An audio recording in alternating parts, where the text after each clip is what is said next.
In the second part of our Chapter 16 notes on the Latin West, we're going to be talking about some of the big changes in the characteristics of society at the time. And the first thing we're going to look at on the handout is where it says urban revival. And it says before 1500 there was a mini industrial revolution. And we just simply want to take note that there was a major increase in mechanical energy. There was a major increase in mechanical energy. And this is something that we see in this time of the Middle Ages that was different from other parts of the world. What does mechanical energy mean?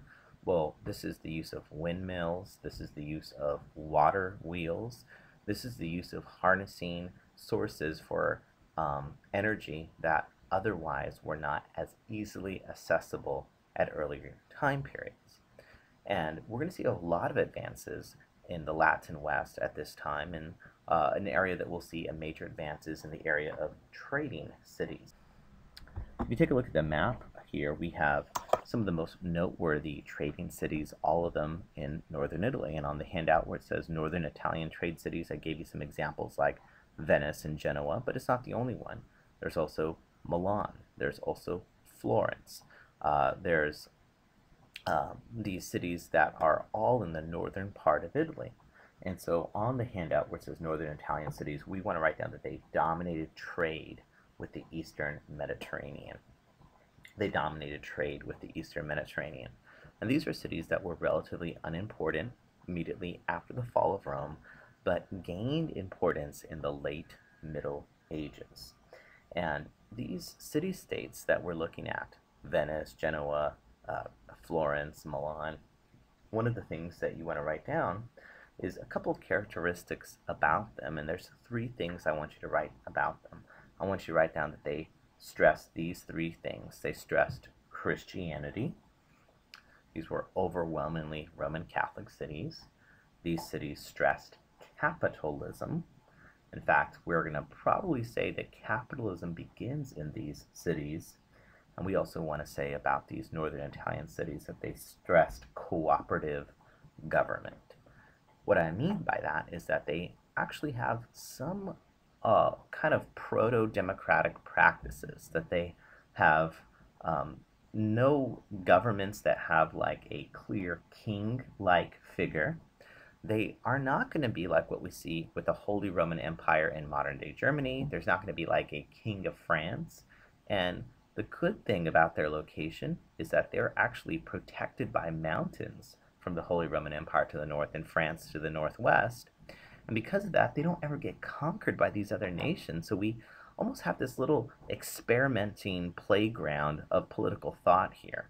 And so these three city-states, they focus on Christianity, capitalism, and cooperative government. And thankfully, their geography keeps them from being conquered.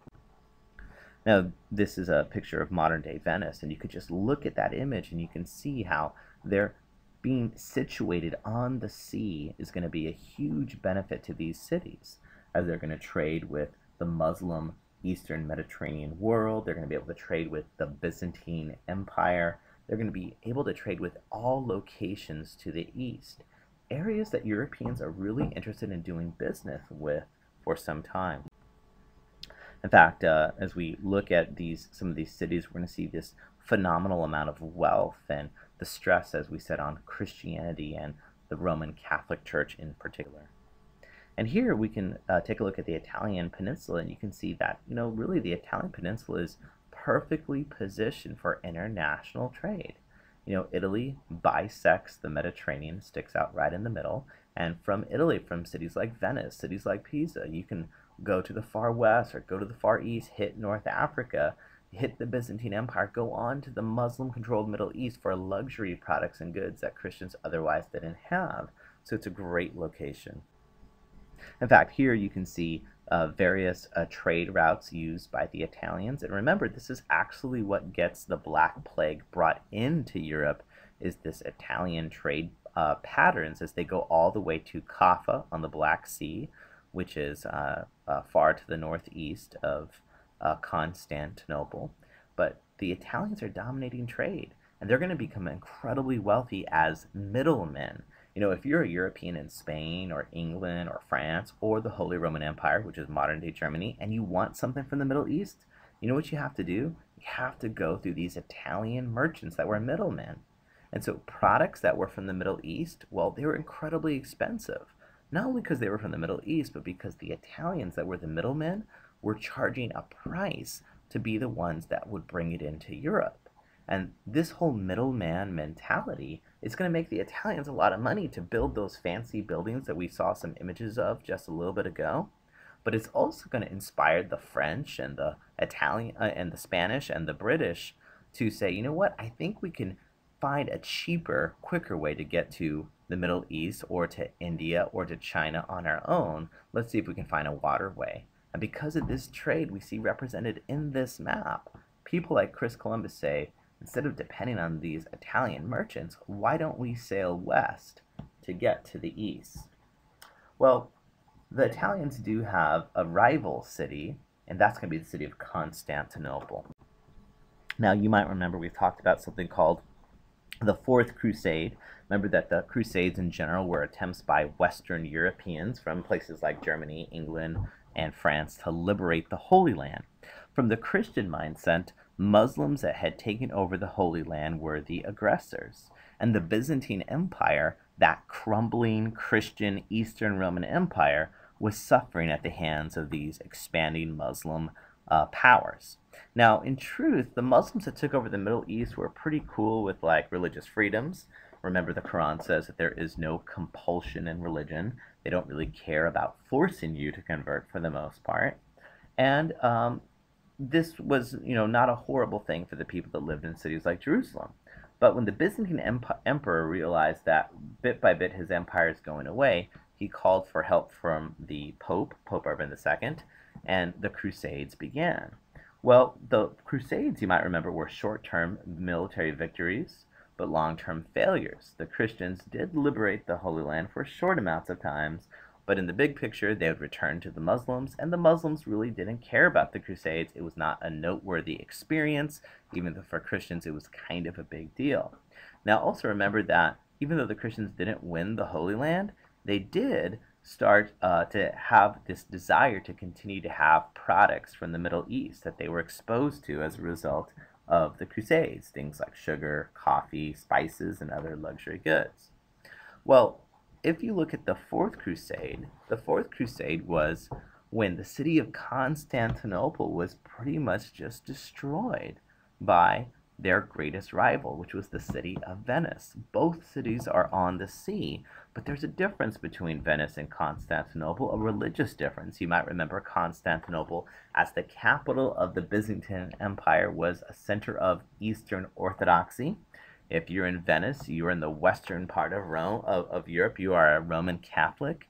And because of that, the Crusaders, well, they killed and they pillaged and they stole from fellow Christians in the largest Christian city in the world. Constantinople was destroyed in 1204. Well, the other thing to take note of, and so for Fourth Crusade, we'll write down this competitor of Venice was destroyed. In the Fourth Crusade, Constantinople was destroyed. The reason why this trade is so lucrative is there's a major land-based empire that has connected huge portions of the world that is allowing for trade to come from China all the way over.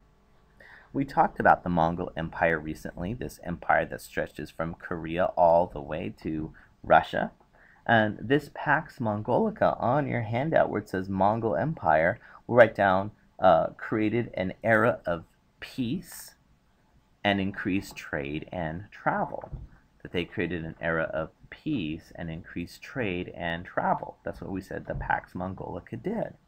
And these northern Italian cities benefited from the Pax Mongolica. In fact, the last thing to write down on this section, these northern Italian cities dominated trade with Asia as middlemen.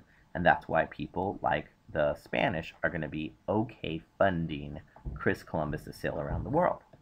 Now, one good example of an Italian who does travel all the way across the Mongol Empire is going to be Marco Polo.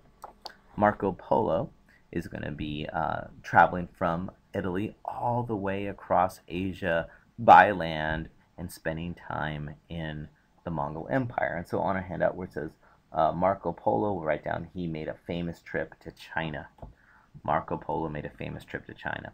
And the person he works for in this massive trip is going to be, on the next line, Kublai Khan. He's going to be the Chinese leader that he actually worked for all the way until 1295. And there's a couple of these international travelers we've talked about in world history. We've talked about Mansa Musa. We've talked about Ibn Battuta. So this is a European explorer who does see much of the world only possible because of the Pax Mongolica. And on these trips and voyages, as he worked with this Chinese leader, Kublai Khan, he documented on your handout the fabulous wealth of the East. He documented in his writing the fabulous wealth of the East. And one last thing to write on that line, documented, this would inspire future trade and travel. It's because of the things that Marco Polo saw and the things that Marco Polo did that people like Chris Columbus later are going to say, this is worth checking out. This is worth exploring. Well, the Italians and the northern city-states of Venice are not the only ones involved in trade. In fact, this region here, which we've talked about before, around the Baltic Sea, also sees regional trade and travel. In fact, all these cities along the coast of the Baltic Sea and even here on the coast of the North Sea, including even London, are part of a group of cities that have a trading relationship called the Hanseatic League. And we're going to write down that these were cities linked by trade in Northern Europe. The Hanseatic League were cities linked by trade in Northern Europe. And other cities are kind of worth noting, or other regions are worth noting for what they did for trade. In fact, this part of the world right here, which is Flanders, which is part of modern-day Belgium, was known internationally on your handout for having some of the finest textiles in the world, or at least in Europe anyway. And so this part of the handout, which says Flanders, was known for fine textiles, and Flanders is in modern-day Belgium. And so their products would travel hundreds of miles. Another example of stuff and products that would travel hundreds of miles, is found here in this part of France called Champagne. And there were known as what's called Champagne fairs, where people would come from hundreds of miles twice a year for these big regional markets. And this market would be something protected by the King of France. And this regional market, which was at first something that only attracted people from that part of France, became an internationally important market as people would come to do business here in France. And so we see that not just the Italians are involved in international trade, and the problem that the Champagne fairs are going to have is, if you look at this map, this part of France is landlocked. It's not on the sea. And even though this regional market is important for a long time, it'll lose its importance as sea-based trade becomes more important than land-based trade.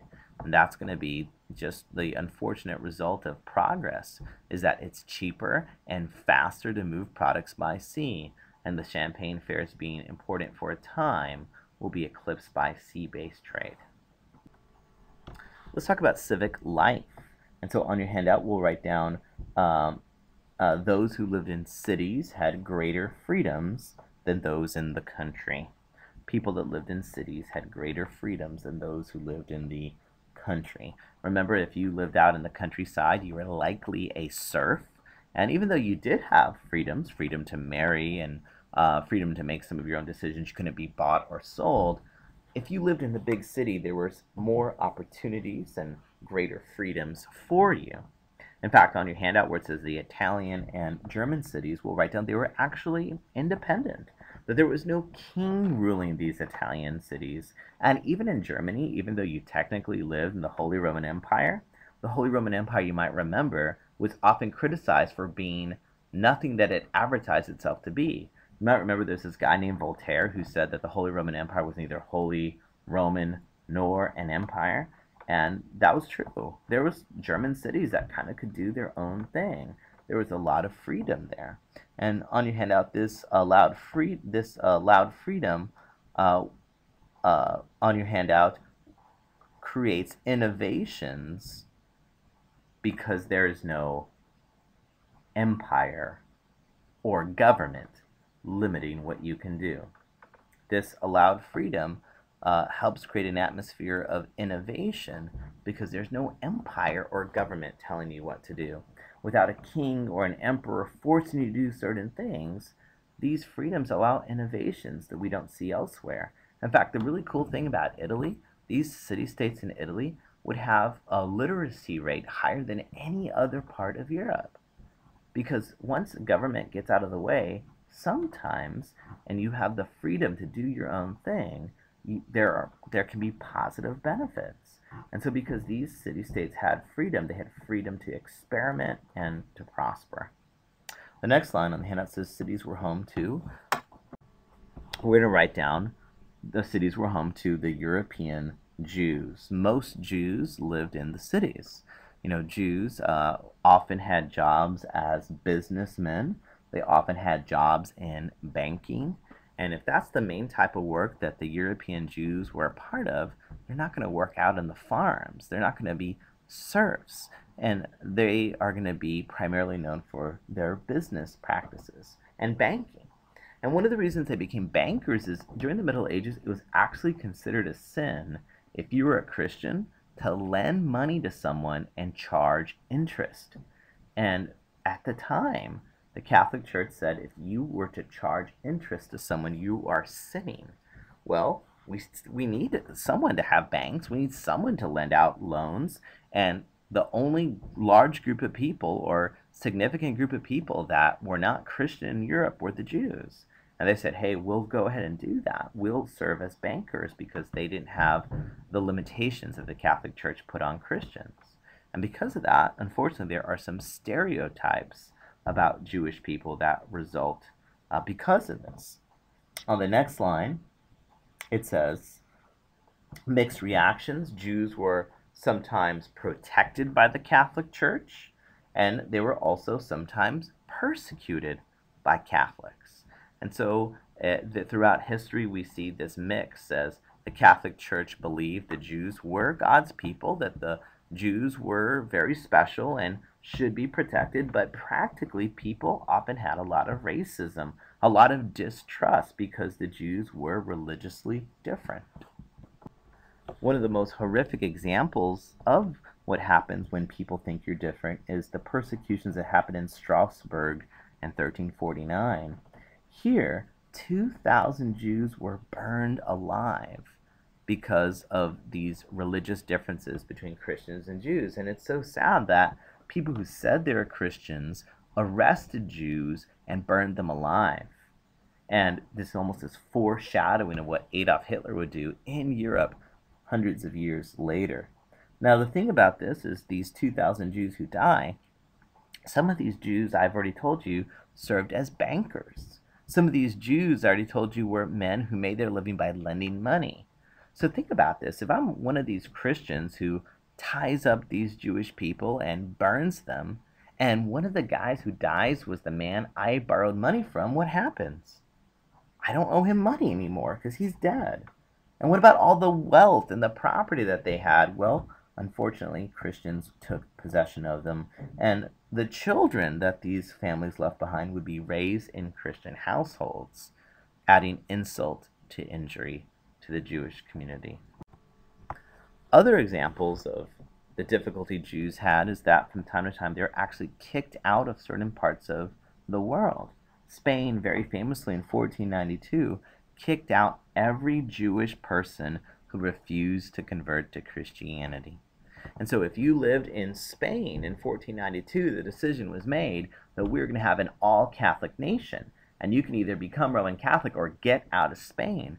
If you look here at this map, the red arrows show you areas that Jews escaped or fled or left their nations. And so Spain, which had the largest Jewish population in all of Europe, would be a place where Jews were no longer welcome. and every Jew who did not convert to the Catholic Church was forced to go to North Africa, forced to go to Egypt, forced to go to the Ottoman Empire. Some went to Italy, some went to uh, um, to northern Italy. This is what occurs, and this is what happens as every Jew is kicked out. Unfortunately, you might remember that Muslim-ruled Spain was very multicultural and diverse, but not Roman Catholic-ruled Spain, which would kick out every single person who was not willing to convert to the Catholic Church. We also see in the Middle Ages the rise of the guild. These are associations of trained, skilled workers, and their job is to basically regulate their profession. And so if you were a blacksmith, you would have a guild that would make sure that if you are a blacksmith, that you're creating high quality products. If you make shoes, you would have a guild responsible for examining your work to make sure you have high quality products. If you are any of these types of professions, you would have an apprenticeship time where you learn your trade, and that way they can ensure high quality craftsmanship.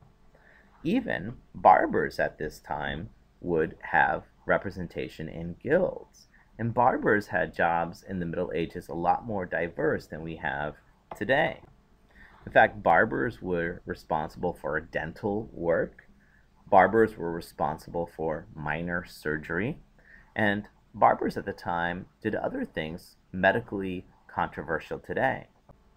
For example, if you were sick, it was often thought that it was because you needed to be bled, that you would be cut, and the purpose is to get the bad blood out of you. And it would be barbers trained in this way to do these minor surgeries, dental work, and the bleeding.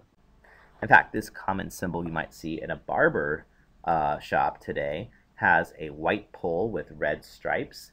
That red, this symbol goes all the way back to the Middle Ages, and the red represents the blood that might flow, and the white stick portion would be something that would be clutched by people as these medical procedures were performed. And so guilds, these are regulating associations, because if someone's like a barber that's going to do surgery on you, you want to make sure that they have some sort of training. Let's go to now the rise in commerce. So the rise in commerce, we'll write down, led to a powerful merchant class. A powerful merchant class. In fact, one of the wealthiest members of this merchant class we're going to see are going to be this family, the Medici family. And so on the handout where it says Florence, Italy, we'll write down, this is where we first see the banking system. The first banks begin in Florence, Italy. We also see the first checking accounts in Florence, Italy. And as people are making their fortunes through trade, and as people are making their fortunes in banking, the one family that stands out is this Medici family that dominates trade in Italy. They become one of the most influential business families who use their wealth to control and influence the government. One of the other things that we see changing at this time is the change in structure, the change in architecture, and we see the rise of what we call Gothic cathedrals. Here's an image of a Gothic cathedral. These were some of the largest, most expensive buildings of the period. In fact, these were massive. They could be up to 49 stories tall, and in fact, up until 1901, cathedrals would be the tallest buildings on the face of the planet. On your handout, construction time. Well, if these buildings are 49 stories tall and we're building these things in the Middle Ages, construction time could take hundreds of years. You could start working on it, your son could work on it, and then your grandson might be the person that would be in the final stages of completion. And there's a name to describe a couple of different types of architectural styles. And one of the older architectural styles was called Romanesque, which we want to write down meant a revival of Greek and Roman architecture. Romanesque was a revival of Greek and Roman architecture. And people often thought as like the Greeks and the Romans as like the golden era, the golden age. Things like pillars and things like columns were like part of that. Think about like how the United States Capitol building is set up, or the Texas Capitol in Austin with a dome, things of that nature. Now look at this picture here. Are there Greek columns? Is there a dome? Does this look like Roman or Greek architecture? And the answer is absolutely not. This architecture we're looking at here is Gothic architecture. It is different. It is a departure from Romanesque architecture. In fact, the name we'll write down makes reference to northern barbarians. On your handout, the name makes reference to northern barbarians, because the Gothics were actually part of the people that invaded the Roman Empire and destroyed the Roman Empire. And so when people look at this piece of architecture and they say, wow, that doesn't look anything like Greek architecture, it doesn't look like Roman architecture, it looks totally different, people thought this architecture was ugly. They thought it was unimpressive, and they said, man, just like we say people vandalize something if they mess it up, they said that is Gothic architecture because they messed up the opportunity to build a decent church. This was a name that was meant to make fun of the architecture that was produced. If you look at this close-up of a Gothic cathedral, you can see again, this is not like Roman, not like Greek architecture at all. In fact, for characteristics, we often have these spires, these parts of the building that spire up into the air, these kind of pointed elements. We also see something called flying buttresses. I'll show you a little closer up picture of this. They're very tall, and in fact, inside we have a lot of light. We'll explain why. Now this here on the side of the building, these things that kind of look like they brace into the side of the building are called flying buttresses. I'll show you another image here. These, again, come in from the side, and these flying buttresses do something important. They hold the weight of the wall. Now in Romanesque architecture, walls could be several feet thick because they have to hold up the weight of the building. The problem if you have a wall that's like several feet thick is you can't have a window. Imagine a piece of glass that's like 2 or 3 feet thick. That's an impossible situation to imagine. So the cool thing about these Gothic cathedrals is that their walls are much thinner because the weight is supported not by 5-foot thick walls, but by these flying buttresses that buttress or support the building. And because the walls are thinner, you can have something that Romanesque churches couldn't have and are displayed in this picture: windows. And so if you look inside a Gothic cathedral, you're going to see these cathedrals are flooded with light. Here's an image of a Gothic cathedral. You can see some of the elements, the flying buttresses. You can see spires up to 40 stories or more. You can see in the very face of the cathedral facing us a big window called a rose window, plenty of natural light. If you look inside, this is what a rose window would look like. This is the one in the Cathedral of Notre Dame in Paris, France. If you look inside a cathedral, you could see that it's flooded with light. And if you were to walk in this building, you know what your natural tendency would be to do? To look up. And they want you to do that because to walk into a cathedral like this is to walk into an encounter and an experience with God. And just like if you were to walk in and you want to look how high it is, how up it is, you would physically be looking up toward the heavens, and that's the spiritual experience they want you to have. And just like the very top of the cathedral is flooded with natural white light, it was supposed to be a reminder of heaven. On the handout, the spiritual symbolism, it would point you toward heaven. It would point you toward heaven. In fact, here, if you look at this particular image, you can see very clearly you're not going to fit thousands of people in this church, but you are going to have this overwhelming experience where you're going to be thinking of the divine as you look up. Let's go now to learning literature and Renaissance. Well, the result of the fall of Rome, we'll write down, led some to lose track of Greek and Roman works. It led some to lose track of Greek and Roman works. Remember that some of the works of Plato and Aristotle were lost, and you might remember that of all people, the Muslims had kept and preserved and translated them, and to some extent reintroduced it to the Europeans. But now let's look at this term Middle Ages and Periodization. Why is it called the Middle Ages? You might remember that people often see this time as a backwards time, a time that's not very learned, a time where there wasn't a lot of progress. And even the name Middle Ages, well, it's called the Middle Ages, you might remember, because it's after the fall of Rome, but before the Renaissance. And it doesn't even get enough respect by some people to have its own name. It's just the Middle Ages. It's like in the middle of two more important things. And even if you think about the word Renaissance on your handout, you'll write down that word Renaissance means rebirth. And so a lot of people kind of discount that anything good really happened during the Middle Ages. And the question is, was there a Dark Ages that people often say where, this was just no learning, it wasn't advanced, there was nothing good going on? And on the handout, was there a Dark Ages? Well, a balanced view would say no. There's actually a lot of amazing achievements during this time. How so? Well, we see on the handout early Middle Ages comparisons.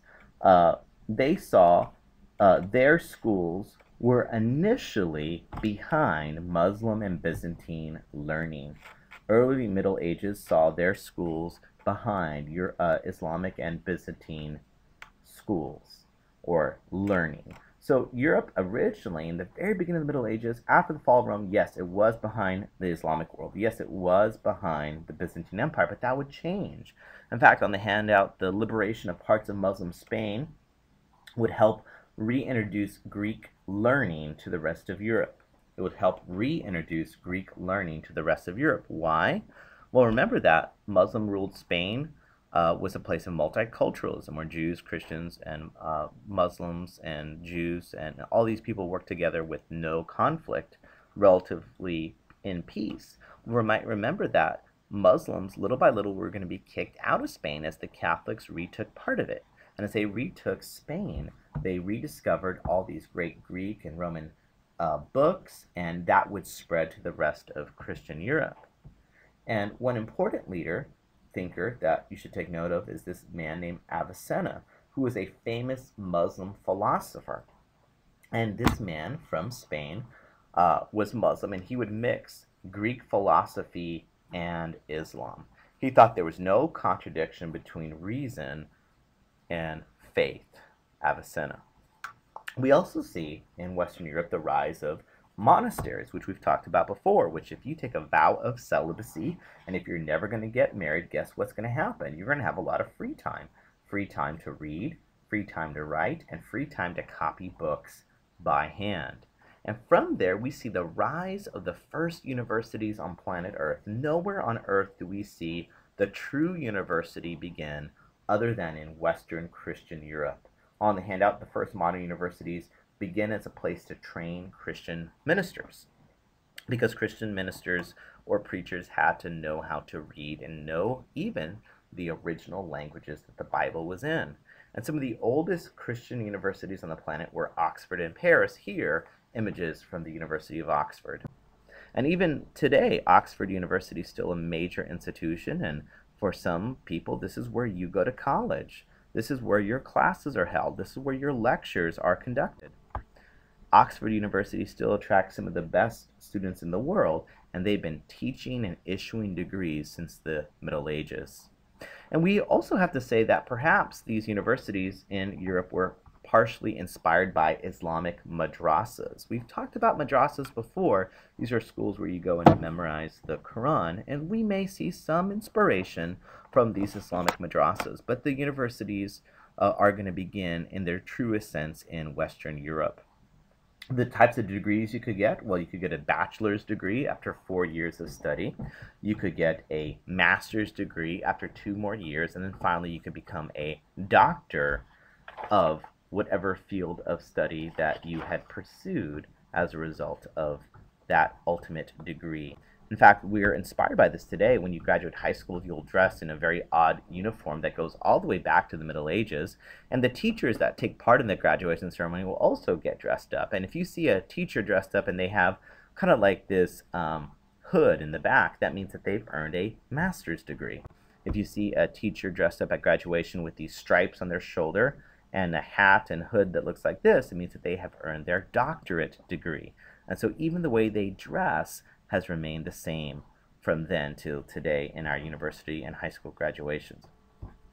The language of instruction was all in Latin. It didn't matter if you lived in England or in Germany or in France or in anywhere. The university was all done in Latin. And so you would go and read books in Latin, even though no one really spoke it. You would have classes in Latin, though this was not going to be spoken anywhere else. And the most important of all the different degrees, or all the different subjects, the queen of the sciences was considered theology, which the word theology is the study of God. The study of God. Theology was considered the most important thing you could do. And one particular group of people that studied theology were a group of people that made up a philosophy or school of thought called scholasticism. And scholasticism was the belief that you could mix reason and faith together. That you could mix reason and faith. In other words, scholastics didn't believe that to be a Christian you had to stop being an intellectual. Scholastics said, because God is real and God's true, there's got to be reasons or evidence for believing the things that we believe. And the most famous of the scholastics is going to be this man, Thomas Aquinas. And Thomas Aquinas is famous for writing a book called Summa Theologica, which is basically a summary of Christian thought. It was a summary of why he believed Christianity was rational. It was a faith that could be defended. It was a faith that if you asked tough questions that he believed, there was solid answers to. Thomas Aquinas, the author of Summa Theologica, a book that you could still buy at Barnes & Nobles and other booksellers to this day.